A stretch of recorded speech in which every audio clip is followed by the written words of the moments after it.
Superman'in gişede hak ettiği başarının ardından James Gunn'ın DC evreni bir sonraki bölümüyle geri dönüyor. Ve Peacemaker'ın ikinci sezonu, Superman'in duygusallık, mizah ve göz alıcı çizgi roman şöleninin karışımını paylaşsa da bundan daha farklı olamazdı. Peacemaker'ın yeni sezonu, birinci sezonu bu kadar özel kılan her şeyi yeniden ele alıyor. Kapkara mizah, keyifli ve tüyler ürpertici aksiyon sahneleri ve elbette John Cena'nın kasvetli geçmişiyle hesaplaşan ve daha iyi bir insan olmaya çalışan bir anti kahraman olarak sergilediği etkileyici performans. Ancak aynı zamanda kendi hikayesini anlatıyor, bambaşka temaları ele alıyor ve oyuncu kadrosunu heyecan verici yeni eklemelerle genişletiyor. Severance, Andor ve Wednesday gibi Peacemaker'da 2022'de yayına girdi ve ikinci sezonu yayınlamak 3 yıl sürdü. Peacemaker artık yayınlanmayan DCEU çatısı altında yayınlanmaya başladı. Bu yüzden ikinci sezon, karakteri Gunn'ın yeni ve geliştirilmiş DCEU'suna izleyiciyi şaşırtmadan aktarma zorluğuyla karşı karşıyaydı. Ve bunu çok fazla endişelenmeden başarıyor. Açılış özeti, birinci sezondan birkaç küçük ayrıntıyı gelişigüzel bir şekilde tekrarlıyor, bu yüzden sanki başından beri bu evrenin bir parçasıymış gibi. Bu yeni sezon, Hawkgirl, Guy Gardner ve Rick Flag Sr. gibi Superman karakterlerini Peacemaker topluluğuyla kusursuz bir şekilde harmanlıyor. Boravia silahlı kuvvetlerini dev yeşil orta parmaklarıyla yok eden Yeşil Fener, Peacemaker için mükemmel bir tamamlayıcı. Superman bu yeni DCU'yu en sıcak ve en aile dostu haliyle temsil ederken, Peacemaker'ın ikinci sezonu, kanlı aksiyon sahneleri ve HBO'nun imzası haline gelen şok edici miktardaki ekran çıplaklığıyla ne kadar karanlık ve sapkın olabileceğini gösteriyor. Bu dizide Gunn'ın Troma kökenlerine geri döndüğü birçok an var. Peacemaker ikinci sezonun çoklu evren hikayesinin gerçek bir dramatik amacı var. Fragman, Peacemaker ikinci sezonunun da bir başka çoklu evren hikayesi olacağını doğruladığında oldukça tedirgindim. Bu son zamanlarda süper kahraman hikayelerinde çokça yapıldı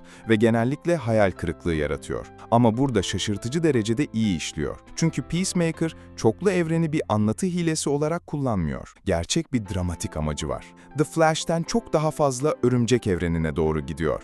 Chris çok daha iyi bir hayat yaşadığı alternatif bir gerçeklik keşfeder ve anında bu paralel varoluşa takıntılı hale gelir. Bu bana bir reklamcının cennete gelip eski hayatına geri dönmek istemediği klasik Alacakaranlık Kuşağı bölümü Villa B'de durağı hatırlattı. Chris bu diğer boyuta gidip ne kadar mutlu olabileceğini gördükten sonra kendi gerçekliğinden giderek daha fazla memnuniyetsiz hale gelir. Gunn, sezonun her bölümünü yine de kendisi yazıyor ve bu da tüm diziye yazarların kendi aralarında hazırladıkları yapımlarda bulamayacağınız özgün bir yazarlık havası katıyor. Ancak sadece 3 bölümü yönetmeye vakti olduğu için geri kalanını başka film yapımcılarına devretti.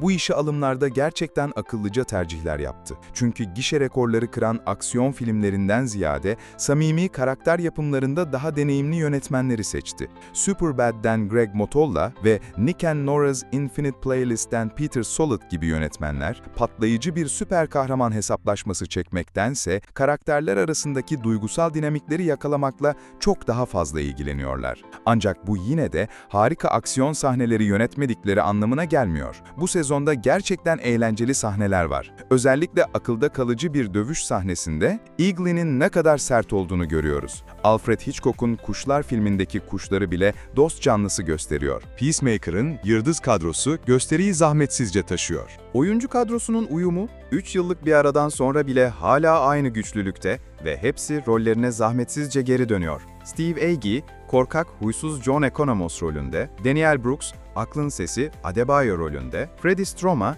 cana yakın ama sosyopat suç savaşçısı Vigilant rolünde. Jennifer Holland, bu sezonun öne çıkan oyuncularından biri. Çünkü alışık olduğumuz şiddet yanlısı, çok içen, kendine zarar veren Emilia Harcourt karakteriyle alternatif evrendeki uyumlu, duygusal olarak sağlıklı Emilia Harcourt karakterini ustalıkla canlandırıyor. İkisi açıkça aynı kişi ama birbirlerinden tamamen farklılar. Bu sezonda harika yeni oyuncular da var. Sean Gunn, son derece ciddi bir Maxwell Lord rolünde ve Isabella Merced'la Nathan Fillion, PG-13 reytinginin dışında Adalet Çetesi rollerini yeniden canlandırmanın tadını çıkarıyorlar. Tim Meadows, son derece uygunsuz şeyleri ciddi bir ifadeyle söyleyen bir hükümet ajanı rolünde öne çıkıyor ve David Denman'ın kimi canlandırdığını da söylemeyeceğim. Ama bu çok önemli bir rol ve bunu çok iyi başarıyor. Bazı espriler biraz fazla uzun ve aptalca mizahla sert drama arasındaki ton geçişleri ara sıra biraz sarsıcı olsa da Peacemaker uzun zamandır beklenen ikinci sezonunda da izlemekten büyük keyif almaya devam ediyor. Merhum büyük Ozzy Osbourne gibi ikonik isimlerin yanı sıra Sister Sin, Amok-Track, Hardcore Superstar ve Cruel Intentions gibi derin kesitli İsveçli gruplarında yer aldığı harika bir glam metal müzikleri var. Cena kariyerinin en iyi performansını sergiliyor ve Gunn bu karakterin hikayesi için kristal berraklığında bir vizyona sahip. Görünüşe göre kimsenin istemediği Suicide Squad yan ürünü şu anda piyasadaki en iyi süper kahraman dizilerinden biri.